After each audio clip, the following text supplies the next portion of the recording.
اگر سلطانی روح باقی رہے تو کیا ہے مگر کیا اس یہودی کی شرارت کا جواب. ایک یہودی کارل مارکس کا ذکر ہو رہا ہے. کارل مارکس اس نے کمیونزم لے کے آیا تھا. اس کے کیا وہ کلیم بے تجلی، وہ مسیح بے صلیب، کہ ایسا سیدنا موسیٰ ہے کہ جس کو تجلی تو نہیں ہے اور وہ مسیح بھی ہے جس پر صلیب نہیں ہے. اس پیغمبر ولیکن در بغل دارت کتاب، پیغمبر نہیں ہے لیکن کتاب اس کے پاس موجود ہے. وہ داس کیپٹل کی بات کرتا ہے. اس سے پوری دنیا کو بدل کر آدھی دنیا اس کے زیر اثر ہے. کیا بتاؤں کیا ہے کافر کی نگاہ پردہ سوز، مشرق و مغرب کی قوموں کے لیے روز حساب. کہ دیکھو بادشاہوں کے خلاف اس نے کھڑا کر دیا، مزدوروں کی آمریت یہ کر دیا، مزدور نکلیں گے اور بلٹ کے رکھ دیں گے، اور بادشاہ اور سارے روس کے ساتھ جو کچھ ہوا ہے آپ سوچ نہیں سکتے. روس کا انقلاب کر صرف کرائمیا کے ایک شہر جو تھا، ایک شہر کرائمیا کا جو ابھی یوکرین کے اندر ہے، اس شہر کے اندر ایک شہر کے اندر 50,000 لوگوں کو باہر نکال کے لائنوں میں کھڑا کر کے قتل کیا گیا تھا. اور جو پھر سارے روس کے ساتھ بیتی ہے. پھر اس کے باقی جگہ پہ چائنا کا جو انقلاب ہے، اس کا یوگوسلاویہ کا جو انقلاب ہے، تاجکستان، ازبکستان، کرغزستان، قزاقستان اور آذربائیجان 6 کے 6 ملک تھے. 75 سال تک چرچ کو بھی تالا لگا دیا گیا، مسجد کو بھی تالا لگا دیا گیا. اس نے کہا کہ یہ کیا مشرق و مغرب کی قوموں کے لیے روزے سا، اس سے بڑھ کر اور کیا ہوگا طبیعت کا فساد. توڑ دی بندوں نے آقاؤں کے خیموں کی تناب. تمہیں پتہ ہی نہیں ہے یہ کیا ہو رہا ہے. وہ کہتا ہے تم باتیں کرتے ہو جمہوریت اور یہ وہ. انہوں نے اٹھا کے آقا کی نکاح، اب یہ اقبال نے 1938 میں لکھی ہے، لیکن آپ دیکھیں آج وہ سارے کے سارے تباہ برباد ہو گئے. خود وہ ابلیس اس کا بتاتا ہے کہ کیسے میں ان کو تباہ کروں گا. وہی اقبال کی جو ہے روح وہ اس کو بتا رہی تھی کہ یہ پھر کیسے تباہ. توڑ اس کا رومت الکبریٰ کے ایوانوں میں دیکھ، آل سیزر کو دکھایا ہم نے پھر سیزر کا خواب. واہ واہ واہ. کہتا ہے کہ دیکھو وہ لے کے آیا اپنا، ہم نے اس کو کہا کہ وہ جو یہودی جو ہے لے کے آیا کہ مزدور کی بادشاہت، اس نے کہا اس کے مقابلے میں ہم نے کہا ہم نے لوگوں کے اندر نسل پرستی اور قوم پرستی کا آغاز کرا دیا. حال سیزر کو سکھایا ہم نے سیزر کا خواب. مسولینی 1835 میں پیدا ہوا تھا، 1945. آپ اندازہ کریں کہ اس 1885 میں پیدا، تو اس نے مسولینی نے کہا کہ نہیں، رومنس کو دوبارہ بادشاہ حاصل کر دیا. ان کو بہت بڑا بیری بیڑا بنایا تھا. نپولین نکلا، اس کے بعد یہ سارے کے سارے جتنے بھی تھے انہوں نے کہا ہم نے کام پر. جرمن ہٹلر کہا کرتا تھا کہ جرمنز جو ہیں یہ مرد ہوں گے اور برطانوی عورتیں ہوں گی اور ان سے ہم اچھے بچے پیدا کریں گے. فاشزم اس کے مقابلے میں توڑ پیدا کر دیا. کوئی ضرورت نہیں. مزدور اگر یہ میں جاٹ ہوں، جاٹ مزدور بھی غلط ہے اور جاٹ جو ہے سرمایہ دار بھی غلط ہے، اور وڑائچ جو ہے وہ مزدور بھی ٹھیک ہے، وہ ٹھیک ہے. گجر جاٹ وہ غلط ہے، مزدور بھی غلط ہے اور گجر وہ، یعنی نسل پرستی کو ہم نے اس کے سامنے فروغ دیا. کون بحر روم کی موجوں سے ہے لپٹا ہوا، کہا پالت چو سنوبر کا حالت چو رباب. یہ دیکھو کیسے بحر روم کی اس سے بڑی بیڑا بنایا ہوا ہے، فتح کرتا جا رہا ہے اور قومیت کے نام کے اوپر آج بھی یہی ہو رہا ہے. عراقیوں نے اس کو فتح کیا. ابھی جو عراق اور ایران کی جنگ ہوئی ہے، خالصتاً نسل پرستی کی جنگ. آج ہم جو پاکستان اور افغانستان کی دوبارہ جنگ چھیڑنا چاہتے ہیں، نسل پرستی کی جنگ دوبارہ چھیڑنا چاہتے ہیں اور دوبارہ اسی چیز. تیسرا مجھے کہ میں تو اس کی عاقبت دینی کا کچھ قائل نہیں، جس نے افرنگی سیاست کو کیا یوں بے حجاب. میں ویسے اتنا اس کو پسند نہیں کرتا ہوں. بشیر اس کو کہتا ہے جس نے افرنگی سیاست کو مطلب اس نے اس سیاست کو کھول کے رکھ دیا. کارل مارکس کی بات ہو رہی ہے جس نے کہا کہ یہ جو اس نے بیسیکلی نظریہ دیا تھا تھیوری آف سرپلس ویلیو کا، کہ یہ ساری کی ساری جو مسئلہ ہے ایک ریت ہے. اس ریت کو ایک مزدور جو ہے وہ اس کو شیشہ بناتا ہے، وہ شیشے سے میری اینک بنتی ہے تو اینک 500 روپے کی ہے. ریت جو ہے وہ 1 روپے کی بھی نہیں ہے اور سارے باقی مزدور کی محنت ہے. لیکن ایک آدمی کے پاس جو کہ پیسہ ہے فیکٹری لگانے ہے، تو وہ کہتا ہے کہ اس کی جو سرپلس ویلیو ہے نا وہ 1 روپیہ وہ اور 2 روپے مزدوری اور 500 روپے کی جو بیچتا ہے. کہتے ہیں یہ ہے اصل استحصال، جس کو کہتا ہے کہ یہ بیسیکلی بورژوا طبقہ کرتا ہے. اور وہ کہتا ہے یہ مردہ محنت کرنے والے ہوتے ہیں، کہ کالر جو ہے اس پہ میل نہیں ہوتی، کہ ہاتھ نرم ہوتے ہیں.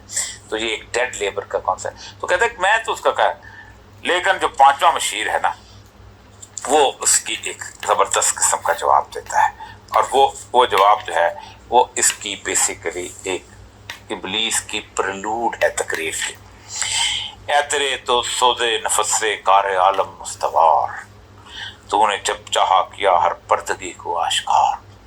ابلیس تیری وجود سے کائنات کا معاملہ چل رہا ہے، تیری نفس سے عالم مستوار ہے، تو جب چاہتا ہے اس کی آنکھ پردے کو چاک کر دیتا ہے، کسی کو جب چاہتا ہے ذلیل و رسوا کرتا ہے، جب چاہتا ہے خراب کرتا ہے. آب و گل تیری حرارت سے جہانے سوز ساز، ابلۂ جنت تیری تعلیم سے دانائے قار.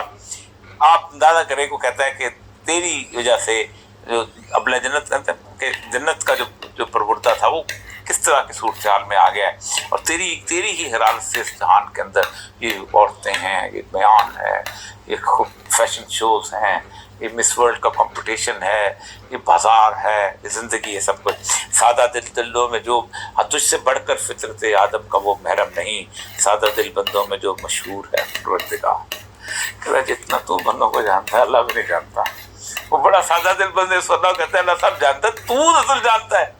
تو جب چاہتا ہے اس کو کبھی عورت کے پیچھے لگا دیتا ہے، کبھی مال کے پیچھے لگا دیتا ہے، کبھی کسی کے تو جانتا ہے کہ فطرت کو تیر کام تھا جن کا فقط تسبیح و تقدیس و طواف، تیری غیرت سے ابد تک سرنگون و شرمسار. کہتا ہے جو ساری زندگی اللہ کی تسبیح کرتے ہیں، ایک تو نے بغاوت کی، ساری زندگی اللہ کے سامنے شرمندہ ہو گئے. تیری وجہ سے سارے فرشتے جو ہیں اشرف المخلوقات نہیں رہے، ہم اشرف المخلوقات ہیں. گرچہ ہیں تیرے مرید افرنگ کے ساحر تمام، اب مجھے ان کی فراست پر نہیں ہے اعتبار. کہ اگرچہ کہ سارے فرنگ کے لوگ ہیں لیکن ان بندہ کو اور ڈھونڈ، یہ جو نا ان کے چلے ہوئے کارتوس ہو گئے ہیں. وہ یہودی فتنہ گر وہ روح مستق کا بروز، ہر قبا ہونے کو ہے اس کے جنوں سے تار تار.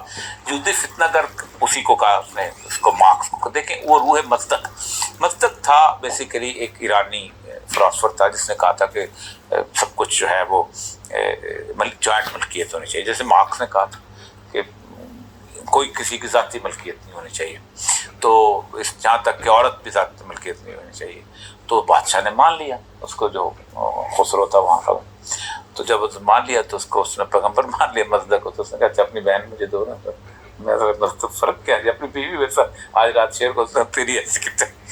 لیکن مارکس کے بارے میں یہ تصور کیا جاتا ہے، تو ان کے خلاف پروپیگنڈا بھی کیا جاتا تھا جو عرب نے کیا تھا کہ جو چونکہ ملکیت کو نہیں ہوگی تو بیویاں بھی آپس میں شیئر ہوا کریں گی. ایک دن اس کے پاس رہے گی، جس نے جانا اس طرح چلے جائے، جس نے جانا اس طرح چلے. کوئی فیکٹری نہیں، کوئی مالک نہیں ہوگا، سب لوگ خود کام کرنے. اس کے اوپر ایک بہت اہم ترین آدمی تھا رابرٹ اوین. اس کی بہت بڑی جائیداد تھی، اس نے اپنی جائیداد جو تھی اس پہ لوگوں کو وہاں پر رکھ لیا. اس نے کہا کہ تم یہاں رہو اور تم خود کھاؤ پیو سب کچھ یہ وہ. تو کچھ دن تو انہوں نے کھایا پیا، پھر اس کو آرام کر، لیکن پھر بھیک مانگنا شروع ہو گئے اور زمین کو اس کو کام نہیں کرتا تھا. تو یہ کمپٹیشن کا جو تصور قرآن کے اندر اور اللہ نے دیا ہے کہ ایک کو میں 10 لاکھ روپے دے دیے، اس کو میں نے 5,000 روپے دے دیے. تو 10 لاکھ والے کو میں نے کہا کہ نہیں، تمہارے پاس فضل بات تو میں نے اس لیے میں نے زیادہ دیا ہے کہ باقیوں کا حصہ میں تمہیں دے دیا، تم ان کو واپس کرو. اللہ کا فہم فی سوا، تم واپس کیوں نہیں کرتے ہو فہم فی سوا، تاکہ تیرے برابر آ کے کھڑے ہو جائیں.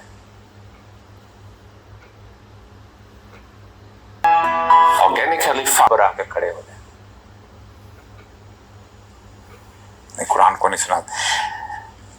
وہ یہودی فتنہ گر وہ روح مستق کا ہر قبا ہونے کو ہے اس کے جنوں زاغ تشتی ہو رہا ہے ہم سرے شاہین و چرخ، کتنی صورت سے بدلتا ہے مزاج اس روز کا. یہ جو زاغ ہے نا، جو گدھ، یہ دیکھیں کہ اپنے کہتا ہے میں شاہین کا، میں نپولین بنوں گا، میں جناب پرنس چارلس بنوں گا، میں یہ بنوں گا. تو کہتے ہیں یہ دنیا تباہ ہو رہی ہے. تو اتنی بڑی ملوکیت بنائی ہوئی تھی دنیا کے اندر، تو نے فرعون کو بنایا، تو نے شداد کو بنایا، تو نے نمرود کو بنایا، تم نے کتنے لوگوں کو کھڑا کیا اور اللہ کے مقابلے پہ کھڑا کیا، دعوے تک لے کے تباہ ہو رہا ہے بھائی. شیطان کو اس نے کہا چھا گئی آشفتہ ہو کر وسط افلاق کر، جس کو نادانی سے ہم سمجھتے تھے ایک مشت غبار. فتنہ فردا کی ہیبت کا یہ عالم ہے کہ آج کانپتے ہیں کوسارو مرغسارو چورو بار. میرے آقا وہ جہاں زیر و زبر ہونے کو ہے جس جہاں کا ہے فقط تیری سیادت پر مدار. انہوں نے کہا اگر ایک بار کیمرزم آ گیا نا ابلیس تو گیا، سب کچھ ختم. لوگوں نے گناہ بھی نہیں کرنا. ظاہر بات ہے جب کمپٹیشن نہیں ہوگا، زن زر زمین نہیں تو گناہ کدھر سے ہوگا. جب اس پہ پھر ابلیس آخر میں تقریر کرتا ہے، اور یہ تقریر جو ہے حاصل ہے پورے کے پورے اقبال کے کلام کی. ہے میرے دستے تصرف میں جہان رنگ بو، کیا زمین کیا مہر و ماں کیا آسماں کیا تو بدو. جیسے میں نے سنا تھا وہ پرانا کہ میرے طوفان یم بیم بدریا بدریا، دیکھ لیں گے اپنی آنکھوں سے تماشا غرب و شرق، میں نے جب گرما دیا اقوام یورپ کا لہو. ایگزیکٹلی آپ دیکھیں 1917 کی جنگ ہو چکی ہے اور 1945 میں سیکنڈ ورلڈ وار ہوئی ہے، اور پھر اس کے بعد اس نے کہا دیکھ لیں گے کیا ماما نے سیاست کا کلوشا کے یوں سب کو دیوانہ بنا سکتی ہے میری ایک ہو. اور 1945 کے اندر اقبال کے بعد وہ حالانکہ انہوں نے برٹن ووڈ کا ایگریمنٹ کیا، برٹن ووڈ میں IMF آیا، پیپر کرنسی آئی، پورے سود کے نظام کے ساتھ پوری دنیا کو جکڑ کے رکھ دیا. اب وہ کہتے ہیں وہاں بیٹھ کے ہم غلام کر سکتے ہیں. کارگاہ شیشہ جو ناداں سمجھتا ہے اسے توڑ کر دیکھے تو اس تہذیب کے جام و سبو. اس نے کہا یہ تم بڑا زبردست قسم کا بنایا ہوا ہے، تم باتیں کرتے ہو، اس کو توڑ کے دکھاؤ مجھے اس جام و سبو کو. یعنی آپ سوچیں کہ 1920 کے اندر وہ جو اس نے عورت کے ہاتھ میں سگریٹ پکڑایا اور اس کو کہا کہ تم وومن ایمانسپیشن میں آگے نکلو، اور تم اور اس کی جو ہیم لائن اونچی کی ہے، اور پھر اس کے بعد اس کو تماشا بنایا ہے، اور پھر اس کے پوری دنیا کا کاروبار کو گھمایا ہے. آپ خود سوچیں کہ صرف فیشن انڈسٹری جو ہے 110 بلین ڈالر کی ہے، اور پورنوگرافی کی جو انڈسٹری ہے اس سے کئی گنا زیادہ ہے، اور ساری کی ساری چیزیں. آج آپ شیو کا بلیڈ خریدے جائے تب بھی آپ کو عورت کی ضرورت ہے اشتہار کے لیے. آج آپ ٹائر گاڑی کا خریدے تب بھی آپ نے اس کو ارد گرد گھمایا توڑ کر.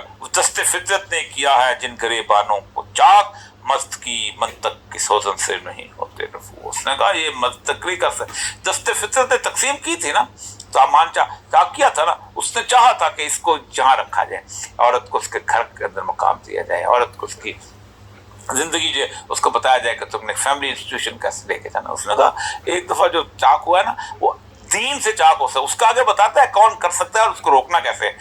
لیکن اس کی منطق سے نہیں تھا. گھبرا سکتے ہیں مجھ کو اشتراکی کوچا گرد. یہ جو لوگ ہیں نا اشتراکی کو، یہ جو سارے ہمارے یہاں بھی بڑے بڑے لوگ تھے، ہم فیض احمد فیض، سجاد ظہیر، یہ وہ نغمے گانے والے سب کچھ، لیکن وہ ظاہر بات ہے جب اپنی ساری آسائش کی دنیا میں ہے تو سب بھول گئے. یہ پریشان روزگار آشفتہ مغز آشفتہ، وہ جو مشہور اس کا ہے نا کہ فیض صاحب کو جب ایوب خان نے لگایا اپنا تو اس کے بعد وہ پھر دوبارہ بھٹو نے بھی لگا دیا، تو حبیب جالب بیچارہ اس کو بڑا دکھ ہوتا کہ ہیرو بھی بنا ہوا میں مسکین. تو اس نے کہا پہلے بھی فیض صدر کا ادنا غلام تھا، پہنچی زمین پہ خاک جہاں کے خمیر تھا. پہلے بھی فیض صدر کا ادنا مشیر تھا، پہنچی وہیں پہ خاک جہاں کا خمیر. تو یہ بیسیکلی یہ تو کہتا ہے یہ لوگ پریشان روزگار آشفتہ مغز ہے. اگر مجھ کو خطر کوئی تو اس امت سے ہے، میں اگر ڈرتا ہوں تو جس کی خاک استر میں ہے اب تک شرار آرزو. یہ جو راکھ ہے نا اس کے اندر ابھی تک آرزو کی چنگاریاں مجھے نظر آتے ہیں. خال خال اس قوم میں اب تک نظر آتے ہیں، وہ کرتے ہیں اشک سحر گاہی سے جو زیادہ وضو. ایسے بھی لوگ ہیں کہ جو رات کو اٹھتے ہیں اور روتے ہیں اور اپنے آنسوں سے اپنا وضو کرتے ہیں. جانتا ہے جس پہ روشن باطن شام ہے، مستقیت فتنہ فردہ نہیں اسلام. ہمیں اگر کو روکنا، کہتا ہے ایک دفعہ تباہ ہو گئی یہ ملت، سب کچھ ختم ہو گیا، لیکن دوبارہ چنگاری جو یہ بیسیکلی رسول اللہ صلی اللہ علیہ وسلم کی جو دوبارہ امت مسلم کی نشاط ثانیہ کی نوید کے بارے میں آپ نے بشارت دی تھی. قرآن کہتا ہے لیظہرہ علی الدین کلہ، پوری دنیا پر غالب کر. جانتا ہوں میں یہ امت حامل قرآن ہے، مجھے پتا ہے کہ یہ قرآن کی حامل نہیں ہے، اس پہ عمل نہیں کرتی ہے. وہی سرمایہ داری بندہ مومن کرتی. آج بھی بندہ مومن جو ہے سرمایہ دار. آپ تو مسجد کے اندر مولوی سے زیادہ عزت جو ہے وہ معتمم کی ہوتی ہے. مدرس جو پیسہ دیتا ہے، جو فنڈ دیتا ہے، باربر دیتا ہے. جانتا ہوں میں کہ مشرق کی اندھیری رات میں بے یزے پیدا ہے پیران حرم کی آستیں. کہ اندھیری رات کے اندر یزے پیدا کہتے ہیں حضرت موسیٰ علیہ السلام کو اللہ تعالیٰ نے ایک کرامت دی تھی کہ آپ یوں رکھتے تھے اور وہ ہاتھ جو تھا باہر نکلتا تو وہ روشن ہو جاتا ہے. اقبال نہیں کہتا ہے، ایک اور جگہ اقبال نے اس کا ذکر کیا ہے کہ کم باذن اللہ کہنے والے رخصت ہو گئے، کم باذن اللہ کہنے والے رخصت ہو گئے، اب مزاروں پر